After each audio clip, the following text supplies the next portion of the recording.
دعا مسلمان میں عقیدہ توحید پختہ کرتی ہے، اور دعا اس دولت کا نام ہے جو صرف مومن کے پاس ہے، کافر کے پاس نہیں۔ نبی پاک علیہ السلام نے فرمایا الدعاء صلاح المومن، دعا مومن کا ہتھیار ہے، کافر کے پاس یہ ہتھیار نہیں ہے۔ مومن جب اپنے مالک کے حضور دعا مانگتا ہے نا، دنیا میں آپ کسی سے زیادہ مانگیں تو وہ ناراض ہو جاتا ہے، وہ کہتا ہے بھائی تو نے تو کام بنا لیا ہے، کل بھی دیا تھا، پرسوں بھی دیا تھا، روز روز تجھے کون دے؟ میرے نبی پاک علیہ السلام نے فرمایا جو اپنے رب سے زیادہ مانگتا ہے رب اس سے زیادہ راضی ہوتا ہے، زیادہ راضی ہوتا ہے۔ اب دعا مخصوص اوقات نہیں دعا کے، فرمایا اذا دعان، جب بھی دعا مانگو گے تمہارا رب تمہاری دعا کو، جب بھی دعا تو دعا کرتے رہنا چاہیے، ہر وقت دعا میں بندہ شامل رہے، اللہ کے ذکر میں شامل۔ یہ جو قرآن مجید نے کہا نا یا ایھا الذین آمنوا اذکروا اللہ ذکرا کثیرا، اے ایمان والو اپنے رب کا ذکر کثرت سے کرو، وسبحوہ بکرۃ واصیلا، اور صبح و شام اسی کی پاکی بیان کرو۔ تو اس سے مراد یہ نہیں ہے کہ تسبیح لے کے سارا دن مسجد میں بیٹھے رہو اور کام کوئی نہ کرو، بلکہ اس کا مطلب یہ ہے کہ روٹی شروع کرو تو اللہ کے نام سے، اختتام کرو تو اللہ کے نام، سو جاؤ تو رب کا نام لے کے، سویرے اٹھو تو اللہ کا نام لے کے، جب تمہیں کوئی چیز اچھی لگے تو ماشاءاللہ کہو، جب کوئی مصیبت آئے تو کہو انا للہ و انا الیہ راجعون۔ تو سارا دن اللہ کا ذکر جاری رہے گا۔ نبی پاک صلی اللہ علیہ وسلم نے مسلمان کو ایک دوسرے سے ملنے کا طریقہ بتایا۔ مصیبت آئے تو کیا کہنا ہے؟ صرف فوت کی پہ نہیں کہنا، اس کی وضاحت کر دو۔ کوئی بھی الذین اذا اصابتہم مصیبہ، جب بھی کوئی مصیبت آئے، اللہ کے بندے کہتے ہیں ہم اللہ کی طرف سے آئے ہیں اور اللہ کی طرف ہی ہم نے لوٹ جانا۔ تو میرے عزیز ہر وقت اللہ کا ذکر جاری رہے گا، ہر وقت زبان پہ رب کریم کا۔ دیکھیں نا نبی پاک علیہ السلام نے ہمیں ملاقات کا طریقہ بتایا۔ ایک صحابی آئے تو انہوں نے آ کے کہا السلام علیکم، نبی پاک علیہ السلام نے فرمایا رب تعالیٰ نے اسے 10 نیکیاں عطا فرمائی ہیں۔ دوسرے آئے تو انہوں نے کہا السلام علیکم ورحمۃ اللہ، تو محبوب فرمانے لگے، امام بہقی نے اس کو لکھا ہے، محبوب فرمانے لگے رب کریم نے اسے 20 نیکیاں عطا فرمائی۔ ایک اور آئے، عرض کیا السلام علیکم ورحمۃ اللہ وبرکاتہ، محبوب فرمانے لگے اللہ نے اسے 30 نیکیاں عطا فرمائی۔ اچھا اس کا مطلب کیا ہے؟ السلام علیکم، تم پر سلامتی ہو، سادہ ترجمہ یہ ہے کہ تم سلامت رہو، تم سلامت رہو، ورحمۃ اللہ وبرکاتہ، تم پر اللہ کی رحمت بھی ہو اور اس کی برکتیں بھی ہو۔ وہ کیا کہتا ہے؟ وہ کہتا ہے وعلیکم السلام، تم پر بھی سلامتی ہو، ورحمۃ اللہ وبرکاتہ، اللہ کی رحمت ہو اور اس کی۔ یہ جو مسنون دعائیں ہیں نا جو حضور نے ہمیں دعائیں سکھائیں ہر موقع پہ، ان کا کمال دیکھیے۔ اب ایک مسلمان نے آتے کہا السلام علیکم، اس کا مطلب کیا ہے؟ تم پر۔ اب وہ جھگڑا کرے گا اسے مارے گا، اس کا مال چھینے گا؟ اس نے تو آتے ہی کہا ہے تم پر سلامتی ہو۔ تو جو سلامتی کی دعا دینے والے ہیں وہ جیب تھوڑی کاٹیں گے، وہ غبن تھوڑی کریں گے، ڈاکہ تھوڑا ڈالیں گے۔ اسلام نے لفظ ہی وہ سکھایا ہے کہ فرمایا جب تم نے ملنا ہے تو تم نے دعائیں کرنی ہیں ایک دوسرے کے لیے۔ اب ہمارے ہاں نئے نئے لفظ آ گئے، ٹیلی فون اٹھایا تو کہا ہیلو، اس کا کیا ترجمہ ہے؟ کون ہے؟ اس کا کیا ترجمہ ہے؟ جی جناب، اس کا کیا مطلب؟ ہم نے دیکھا بڑے بڑے سمجھدار لوگ السلام علیکم کی بجائے کہتے ہیں کیا حال ہے؟ بھئی کیا عجیب بات ہے، بھئی کیا حال ہے کا کیا مطلب ہوا؟ وہ بعد میں کرنے کی بات ہے۔ اور کچھ تھوڑا سا جو ادیب ہیں، جو بیچارے حروف کے پیچ و تاب میں رہتے ہیں، وہ کہتے ہیں آداب عرض ہے۔ وہ کیا ہوتا ہے جی؟ اسلام نے دعا سکھائی ہے السلام علیکم، یہ کتنی خوبصورت دعا ہے۔ جب آپ گھر کے اندر داخل ہوئے تو آپ نے دعا دی السلام علیکم، یہ دعا دی آپ۔ ایک صحابی حاضر خدمت ہوئے، عرض کی یا رسول اللہ صلی اللہ علیہ وسلم میرے گھر میں غربت رہتی ہے، کیا کروں؟ نبی پاک علیہ السلام نے فرمایا جب بھی گھر جایا کرنا گھر والوں سے سلام لیا کر، گھر والوں سے کیا کہا کر؟ السلام علیکم، جب بھی گھر جائے۔ یعنی گھر آیا، اب گھر والوں نے بتایا کہ ماچس کی ڈبیا تو لے آؤ۔ اب یہ دکان کونے پہ تھی گھر والے پہ، وہاں سے ماچس کی ڈبیا لے کے واپس گیا تو کہنے لگا السلام علیکم. پھر گھر والوں نے کہا ہو بتانا یاد ہی نہیں رہا, چینی بھی ختم ہو گئی ہے. تو یہ پھر گیا چینی لینے, لوٹ کے آیا تو کیا کہا؟ جب اللہ چاہتا ہے تو کہے, جب اللہ کے رسول چاہتے ہیں تو کہے.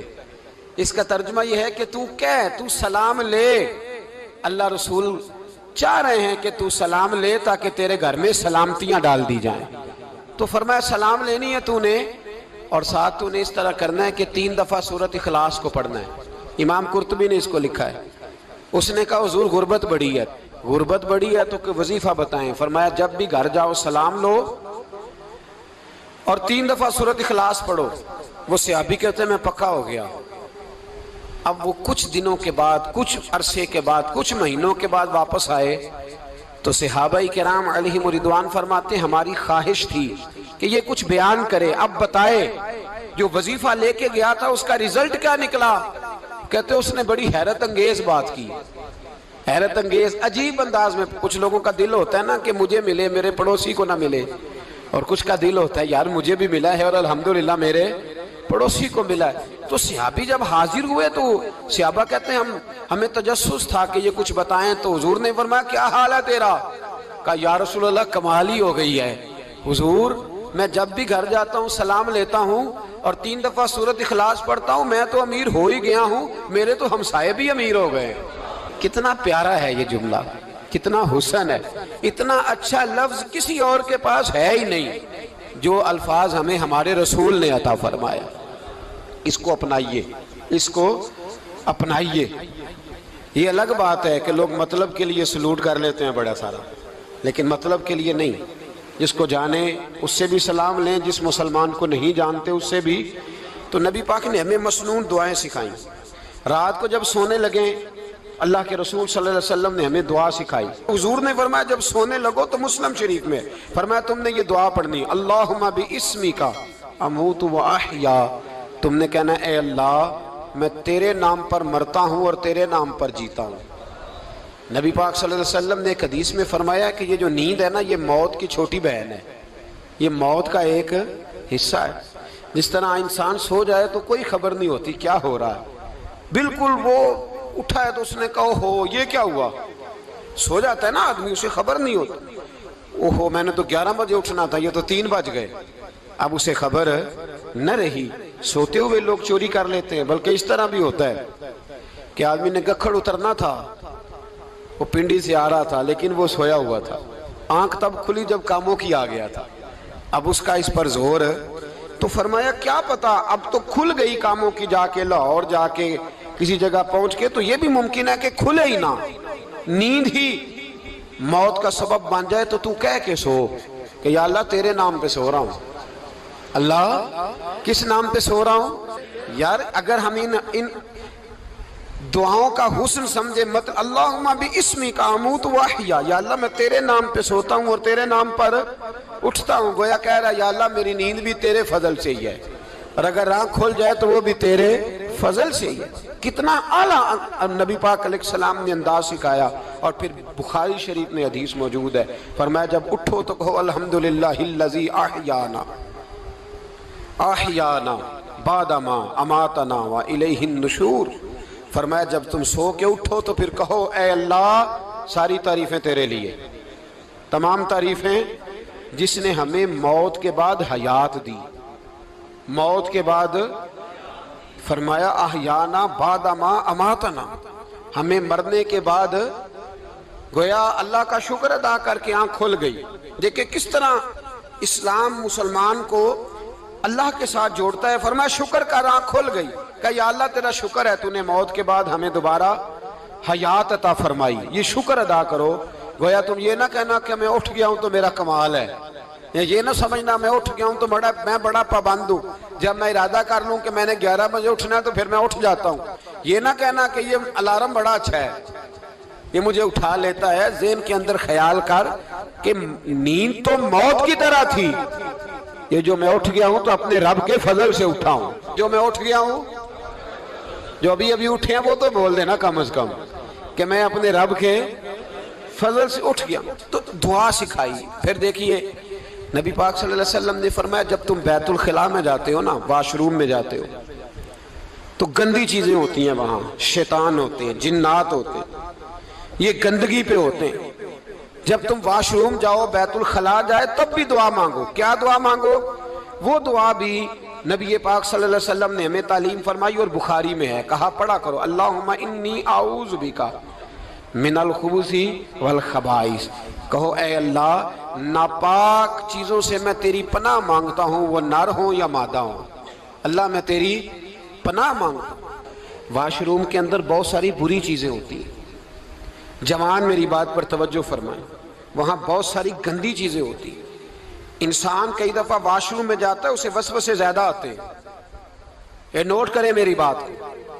اصل میں نا ہم بات ڈھونڈ رہے ہیں علاج اپنی بیماریوں کا، حالانکہ علاج تو سارا مدینے والے رسول کے پاس موجود ہے، محبوب کے پاس ساری دوائیاں ہیں۔ تو نبی پاک علیہ السلام دیکھیں نا، انسان واش روم میں جاتا ہے، اسے وسوسے آتے، برے خیالات آتے، وہ گناہ کی طرف کئی دفعہ مائل ہوتا ہے، تو کہا تو دعا پڑھ کے جا، اللہم انی اعوذ بک، یا اللہ میں تیری پناہ مانگتا ہوں، من الخبث والخبائث، ہر خبیث اور بری چیز سے میں تیری پناہ مانگتا ہوں، وہ نر ہو یا یار کتنا عظیم دین ہے، کتنا عظیم میرے مصطفیٰ کریم کا وہ والا دین ہے۔ اصل میں اللہ کرے بی اے پاس بچے کو بیت الخلاء کی دعا بھی یاد ہو جائے، ایسے یاد ہو جائے، اور اس کے ماں باپ سمجھ لیں کہ جوان ہو گیا ہے، اب ہو سکتا ہے اس کی طرف شیطان حملہ زیادہ کرے، اسے خراب کرنے کی کوشش کرے، تو لہٰذا اسے دعا سکھائی جائے تاکہ اس کو پہلے سے پتا ہو کہ میں نے اس بے ایمان سے بچنا کس طرح سے۔ اب آپ دیکھیے نبی پاک علیہ السلام نے ہمیں دعا سکھائی، مصنف ابن ابی شیبہ میں۔ کون سی دعا؟ واش روم سے نکلنے کی۔ اللہ اکبر، بڑی زبردست دعا ہے، بڑی زبردست۔ آپ یقین کریں اس ایک ایک دعا پر ایک ایک پورا بیان ہو سکتا ہے، ایک ایک۔ یہ اس لیے نہیں میں کہہ رہا کہ میں کوئی عالم فاضل آدمی ہوں، آپ کہیں گے کہ بتا رہے ہیں میں بڑا پڑھا لکھا ہوں، صرف یہ عرض کر رہا ہوں کہ اس کے فوائد پر، ثمرات پر جو اللہ تبارک و تعالی امت کو دیتا ہے، ان دعاؤں کی جو فضیلت حدیثوں میں آئی، اور پھر جو اس کے فوائد ہے، اگر اس پر بات کروں تو ایک دعا تقاضا کرتی ہے کہ اس پر پورا ایک لیکچر ہونا چاہیے۔ دیکھیے آپ واش روم سے نکلے، دعا کیا ہے؟ دعا کے لفظ کیا؟ الحمدللہ الذی، ایک حدیث میں لفظ ہے غفرانک، غفرانک، اے اللہ میں تجھ سے بخشش چاہتا ہوں۔ اور جو مشہور اور معروف ہے، مصنف ابن ابی شیبہ کی روایت فرمایا الحمدللہ الذی اذھب عنی العذاب وعافانی، فرمایا اے اللہ تیرا شکر ہے۔ واش روم سے نکلا ہے تو کہہ رہا ہے یا اللہ تیرا شکر ہے، تو نے مجھ سے اذیت دور کی، وعافانی، اور تو نے مجھے عافیت عطا کر دی، اذیت دور کر دی اور عافیت۔ بولیے، واش روم سے نکلا ہے تو کیا کہتا ہے؟ یا اللہ تیرا شکر ہے، تو نے مجھ سے اذیت دور کر دی اور مجھے عافیت۔ ڈاکٹر حکیم ہومیوپیتھک ایک چیز پر متفق کم ہوتے ہیں، پتہ ہے نا آپ کو، لیکن اس بات پر سب کا اتفاق ہے کہ اگر کسی کو قبض ہو جائے نا تو شاید 70 یا 72 بیماریاں لگ جاتی ہیں اس کو۔ اور جب آدمی کو قبض ہوتی ہے نا، پیٹ کے اندر فضلہ جم جاتا ہے، خارج نہیں ہوتا، اس کو اعصاب کی بیماری ہوتی ہے، اس کے ذہن پر اثر ہوتا ہے اس چیز کا۔ آپ یہ مت سمجھیں کہ کھانا کھانا یہ ایک کمال ہے، اللہ نے یہ بھی نعمت بنائی ہے کہ کھانا جب خارج ہوتا ہے تو وہ بھی اللہ کا بہت بڑا احسان ہے۔ تو فرمایا تو سمجھا ہی نہیں، اگر تجھے قبض ہو جاتی، تیرے پیٹ کے اندر وہ چیز جم جاتی، تیرے لیے کتنی تکلیف کا باعث تھی۔ ان لوگوں سے پوچھئے جو اس کے بیمار ہیں، اس کے مریض ہیں، وہ کتنی تکلیف میں رہتے ہیں، سر میں درد ہوتا ہے، سر چکراتے ہیں۔ ایک بہت بڑا روڈ ایکسیڈنٹ ہوا تو ڈرائیور سے لوگوں نے پوچھا کہ مسئلہ کیا ہے، تو کہنے لگا میں قبض کا مریض ہوں، تو میں کھانا کھا لیتا ہوں تو میرے ذہن پر وہ اس قدر زیادہ گیس کا غلبہ ہوتا ہے کہ میں سخت تکلیف میں ہوں۔ نبی پاک علیہ السلام نے ہمیں سمجھایا اور بتایا کہ سمجھ لو یارو، کھانا کھانے کی نعمت تو اللہ نے تمہیں عطا فرمائی ہے، لیکن کھانا کھانے کے بعد اس کا اخراج بھی اللہ کی بہت بڑی نعمت ہے، تو اللہ کا شکر ادا کرو۔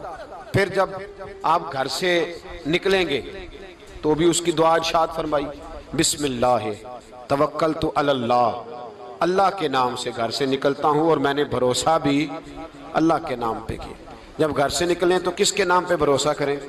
بولیے حضرت رابعہ بصریہ رحمت اللہ علیہا، آپ تشریف لے گئیں حج کرنے، جس دن واپس آئیں اپنا اونٹ کہہ گئیں جاتی دفعہ، کہنے لگی اللہ میں تیرے حوالے کر کے جا رہی ہوں اور بسم اللہ توکلت علی اللہ، بھروسہ بھی تیری ذات پہ۔ جس دن واپس آئی نا اسی دن کسی نے بتایا کہ اماں آج ہی تیرا اونٹ مر گیا ہے، تو اونٹ کے سرانے کھڑی ہو کے کہنے لگی مولا میں تو تیرے نام پہ تیرے پہ بھروسہ کر کے گئی تھی، تیرے حوالے، میں تو تیرے گھر گئی تھی۔ تو لوگ کہتے ہیں اماں کے منہ سے لفظ نکلے تو اونٹ زندہ ہو کے کھڑا ہو گیا، کھڑا ہو گیا ہوں۔ تو اماں کہنے لگی نہیں تمہیں ہی غلطی لگی ہے، مرا ہی نہیں تھا، پہلے سے ہی موجود تھا، گویا اپنی کرامت بھی نہیں ظاہر ہونے دی۔ تو بھائی گھر سے نکلیں تو کس لفظ پر کہ یا اللہ میں تیرے بھروسے پہ نکل رہا ہوں میں، اس کے دو فائدے ہوں گے، ایک تو آپ اللہ کی امان میں جا رہے ہیں، اللہ کی امان میں آ رہے ہیں، اور دوسرا جس گھر کو آپ چھوڑ کے جا رہے ہیں اسے بھی اللہ کی امان میں دے کے جا رہے ہیں۔ تو کتنا لذت والی دعا ہے جو نبی کریم علیہ السلام نے ہمیں سکھائی۔ اب ذرا حدیث سنیں خوش ہو کے، دیکھیں حضور نے دعا سکھائی، فرمایا جب دیکھ لو نا کسی کو ہنستا ہوا، کیا کرتا ہوا؟ ماشاءاللہ آپ تو ہنسنے لگے۔ جب کسی کو ہنستا ہوا دیکھو تو کہا کرو اضحک اللہ سنک، یہ دعا یہ بخاری ہے، فرمایا دعا مانگا کرو جب کسی مومن کو ہنستے ہوئے دیکھو تو دعا مانگو اضحک اللہ سنک، اللہ تجھے ہنستا ہی رکھے، اللہ تجھے، بولیے جل نہ جایا کرو کہ میں پریشان ہوں تو یہ ہنس کیوں رہا ہے، جھلا نہ کرو، بلکہ کیا کہا کرو اللہ تجھے ہنستا رکھے، اللہ تجھے۔ نبی پاک صلی اللہ تعالیٰ علیہ وآلہ وسلم نے فرمایا، ترمذی میں حضرت اسامہ بن زید رضی اللہ تعالیٰ عنہ سے حدیث مروی ہے، حضور نے فرمایا جس نے کسی کے ساتھ احسان کیا اور جس پر احسان کیا، اگر اس نے یہ دعا پڑھ دی نا جزاک اللہ خیرہ، تو فرمایا اس نے اللہ کی بھی پوری حمد کر دی اور محسن کا صحیح شکریہ بھی ادا کر دیا۔ کیا کہنا ہے؟ جزاک اللہ، اللہ تجھے بہترین جزا عطا کرے۔ اس کا ترجمہ کیا ہے؟ اللہ تجھے بہترین، کیونکہ حضور فرماتے ہیں من لم یشکر الناس ولم یشکر اللہ، جس نے بندوں کا شکریہ ادا نہیں کیا اس نے اللہ کا بھی شکریہ ادا نہیں کرنا۔ تو کیا کہنا چاہیے؟ جزاک اللہ خیرہ۔ اور اگر اماں کہتی ہو بچوں کو انگریزی سکھانی ہے تو کیا کہنا ہے پھر؟ شکریہ ادا کرنے میں کیا کہنا ہے؟ Thanks, thank you. وہ خدا کے اس کا ثواب کتنا ہے؟ بولے انگریزی ایک زبان ہے، اس کو زبان ہی رہنے دیں۔